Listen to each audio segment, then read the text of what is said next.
The 49ers just got a promising update that I'm excited to tell you about in this video. I don't know about you, but I'm waking up this morning feeling actually quite a bit better than I thought I was going to feel today. I'm going to be telling you about that as well in just a moment. Hit subscribe if you're looking for 49ers content like this. Very much appreciate you guys. You're super awesome. Good morning, faithful. Let's get into it. Starting with this question that I come back to a lot, you guys. Like, what is your takeaway from the game? And I'm not talking about singular moments necessarily, although that might be for you what you're thinking about. I'm thinking about big picture. How are you walking away from this game? Because we're all biased towards something, for sure, based on the previous data that's impacting us. As I look back at the beginning of the season to now, I think injuries are one of those things, for example, that a lot of people can't help themselves but think about because they've been burned by it so much that that's just the avenue and the lens with which they look at the game. And I totally respect that. I get where you're coming from. That's a big takeaway for sure. Other people's takeaways, I got Retro Gaming in the comments says, we need Brock and Ricky back. That's a really good point. Ricky Pearsall was playing outside of his mind. We need him back, and he should be back. I mean, he's now missed several weeks. He was not supposed to miss this many weeks, so hopefully he'll be coming back soon. I know he was limited at one point this week, so that gives me a little bit of hope. But, you know, with knee things, you never know. For me, I don't know. In my experience, knee things take forever to heal, but I'm also not a professional athlete. One person said Houston sucks and we lost to them. Wrong. Houston doesn't suck. They did play really poorly against the Seattle Seahawks on Monday Night Football in front of everybody, but Seattle does not suck. They threw this up. Coach Yak found it and screenshotted it, but they threw this up during the game. I don't know if you guys saw this. So the Houston Texans have a point plus 39 point differential. So just think about this for a second. You think that Houston sucks, and I'm calling you out because you commented at me. So I guess I'm calling you out, but I'm not going to say your name because that seems rude. So we have a 5-2 record. They have a 2-4 record. Basically, the commenter says we lost to a 2-4 team. They suck. We suck. What the heck are we doing, right? Don't get me wrong. We played horribly yesterday, all right? I'm not trying to, like, write anything off, okay? But you can't say this team sucks. They have the best defense in football, or at least arguably the best defense in football. A lot of people call it the best defense in football. And although we're 5-2 and they're 2-4 going into this game, they are 37 points higher on the points differential. They are 9 turnovers higher on the turnover differential. So you can't tell me a team who scores more points than their opponents to the tune of 39 points and compared to you, 37 more than you do. Even just compared to you. And I understand you can make arguments like, well, there was that one game where they made all these points, whatever. I get it, all right? I understand you can make those kinds of claims about these data points. But we're now 8 games into the season, or it was 7 before the game, and you can't make that claim when it relates to your team. That is a completely different thing. Just as you stack up these two teams side by side and you tell me the 49ers are great and the Houston Texans suck and that's why we should have beat them. Because you can't tell me that the 49ers suck and they lost to this team who sucks as well. Because otherwise, then your implication, I'm getting in the weeds here, but then your implication is that if we suck, then we shouldn't be surprised to lose to a sucky team, right? I don't know. Whatever the case is, I think that's a crazy point. I actually feel a lot better the more that I've thought about this loss. Like, I don't think everybody saw it for what it was. I think Monday night kind of blinded us a little bit and made us feel like, oh, this team's not very good. This team's bad. Look how bad they are. This offensive line, C.J. Stroud's terrible. And you know what? C.J. Stroud's not what he was his rookie season. He still isn't what he was his rookie season. We saw him airmail a pass that felt like, yeah, that's what we saw on Monday night.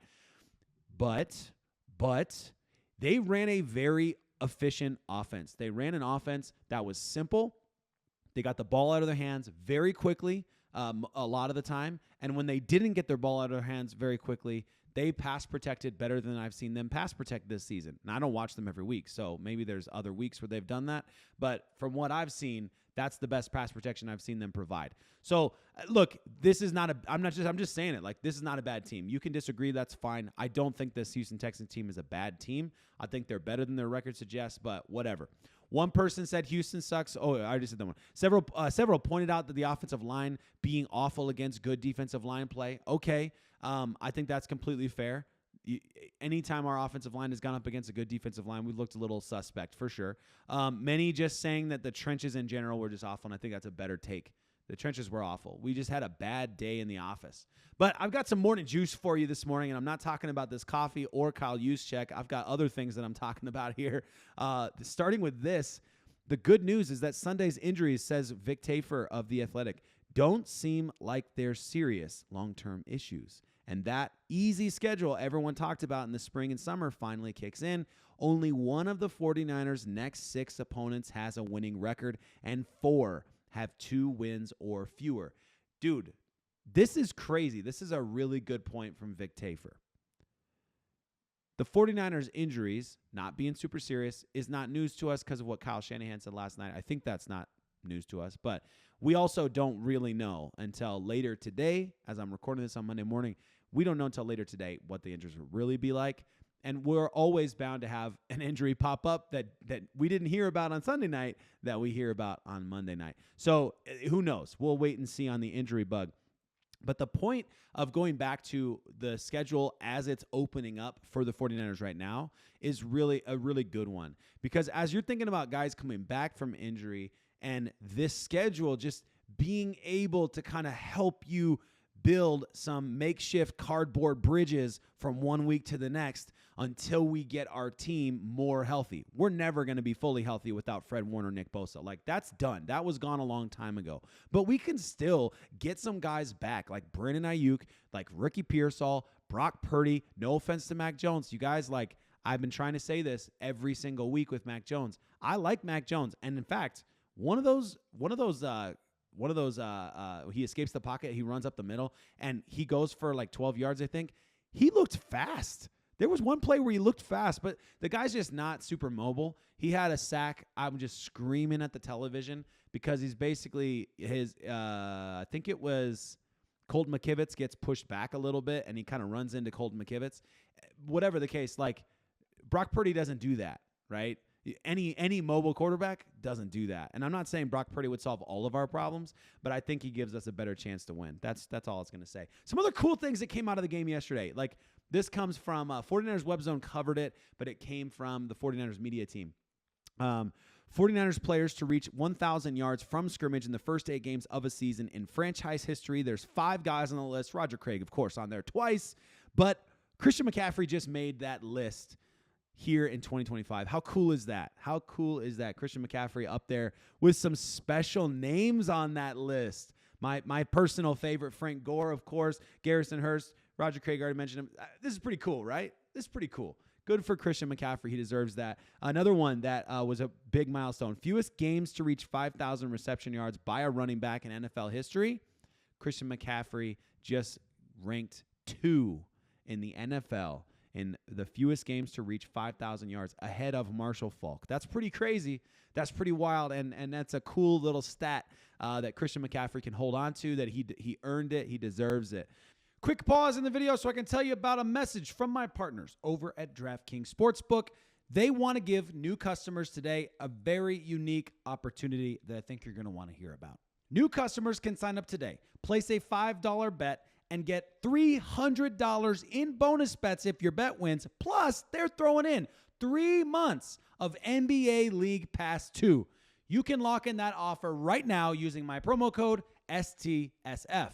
The action in football right now, as you know, is unreal, and basketball action is just around the corner. You may be interested in making things even more interesting with same-game parlays, futures, you name it.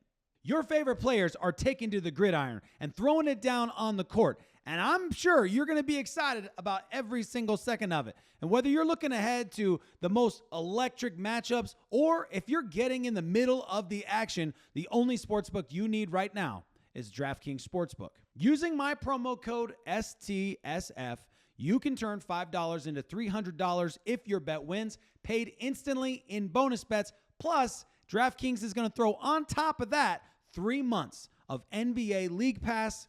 That's amazing. The crown is yours.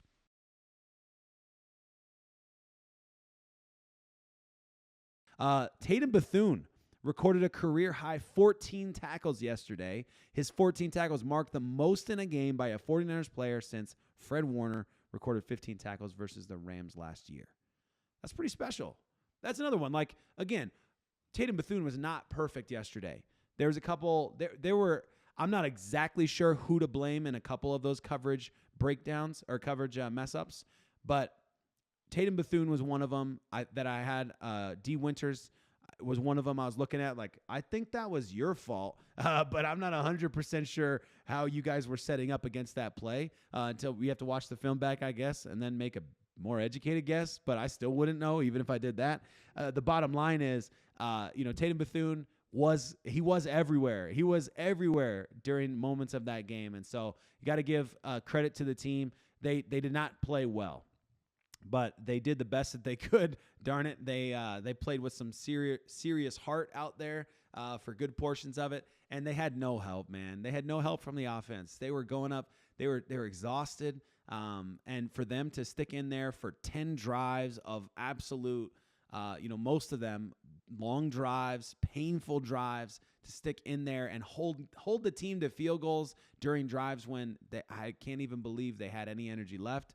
You got to give them a little bit of credit for that. I'm not trying to write off that they were bad. Like every phase of the football game was bad in some way, shape, or form. As I'm talking about what's bad, and it's just untidy football for me. That was kind of, I was asking you guys about your takeaways. One of the takeaways for me, and it felt too much like last year, you guys, was just untidy football. The Houston Texans had 475 yards of offense. They had an unprecedented time of possession, 41 minutes and 22 seconds. 41 minutes. You remember, the 49ers tend to set up as a team who win the time of possession battle. That's one of the things that they set up for. That's part of their style. And that's why they are not geared for a big comeback. Like last weekend, we saw the Denver Broncos have a big comeback. The 49ers aren't really geared for that. They can do it. They have done it in recent games, but it's not their strong suit. 157 yards rushing the 49ers defense gave up. 318 yards in the air, and they were 9 of 16 on third down. I'm not going to lie to you. If you told me they were 15 of 16 on third down, I would have believed it. It felt like every single third down. And we're talking about 3rd and 10s, a 3rd and 12 mixed in there. We're talking about big third downs, like far third downs. You did so well to keep this team in a 3rd and long, and you can't stop them. That was the most frustrating part. And the confidence that the Houston Texans offense had, the confidence that they built up by converting those third downs and that 1 4th and 1, that gave them the confidence throughout the rest of the game, where you just saw CJ Stroud found a stride. He felt good in the game. And it's your job as a defensive line, which is where I'm going next. It's your job as a defensive line to make sure they don't feel good.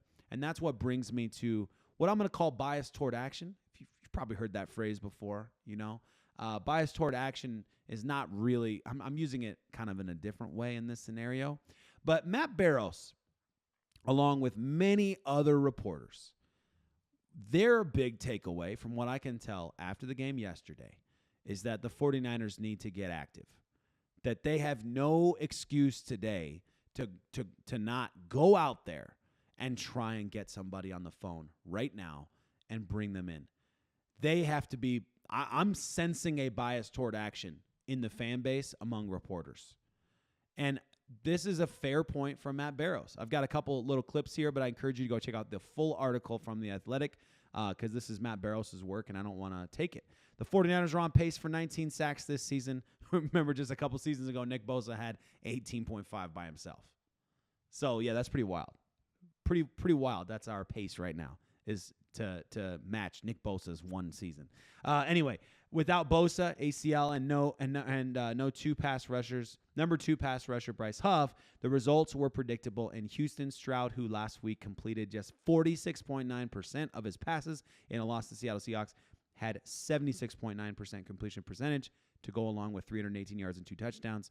This despite playing without his top 2 receivers, Nico Collins and Christian Kirk. Yikes. We keep going. Manufacturing a pass rush didn't help. Stroud, in fact, looked decidedly unbothered when the 49ers sent an extra rusher, including a 30-yard touchdown to receiver Xavier Hutchinson in the third quarter. Who could help the 49ers at this point? Anyone. That's the bias toward action that I'm talking about. Matt Barrows is like, dude, I don't care. Anyone. We need somebody. It doesn't matter who it is because we're like so desperate now that whether it's a middle of the pack, top of the pack, bottom of the pack, we need bodies. We need actual people who can pass rush. The Jets appear willing to part with pass rusher Jermaine Johnson, who, having played under Saleh the last 3 seasons, would be able to contribute right away. Diana Rossini recently reported that some teams have called about Jets defensive tackle Quinnen Williams, drafted 1 pick after Bosa in 2019. Though obtaining him would require draft capital, the 49ers probably aren't willing to give up and shouldn't be because they've got to refill. They got to refill the team. They can't give up all their best draft capital because they need offensive linemen. They look horrible. The Titans' Arden Key would likely be a fast starter, given that he had 6.5 sacks for the 49ers in 2021. Key can play defensive end and tackle, a bonus considering San Francisco has injuries at both spots. They need something, anything to help them push through. That's the bias toward action that I'm talking about. So let me know what you guys think in the comments. If you're biased toward action, if you feel like the 49ers need to go out there and make a move today. Personally, I think the 49ers need to be active. There's no other way about it. And they have to do it in a way, I don't care if it's middle of the pack guys. They have to do it in a way that does not give up really good draft capital because you've got a Trent Williams replacement that needs to come sooner rather than later. You've got Colton McKivitz, I think, is good overall. I think your left guard position is very suspect. Ben Barch has rarely been healthy. When he's been healthy, he's been decent. But I don't think we have a lockdown left guard right now. I don't think that's quite figured out. I think it's figured out for this season, but I don't think it's figured out for the future. So I think you'll be all right with Dominic Puni. He'll be healthy. He'll be good. Connor Colby, there's potential, but he's a rookie, so you don't need him to be the guy yet. Don't make him try to be the guy. We're putting him out there because we have to. That's not an ideal situation. These rookies should not have to be playing unless they're, first, second round draft pick, right? And then at center, there's still a lot of question marks for me at center. There always has been, but they love Jake Brendel, so we'll see. I don't even know. I don't think you're drafting the center though. Even if you want that, Kyle Shanahan's not drafting a center. That's why last year I was so mad we didn't get Drew Dahlman. Mad's the wrong word. I was so disappointed we didn't get Drew Dahlman because it seemed like such a smart fit. Let me know what you guys think in the comments. As always, appreciate you guys. We're 6 days away from the New York Giants. Another 10 a.m. game where the 49ers are going to need to step it up big.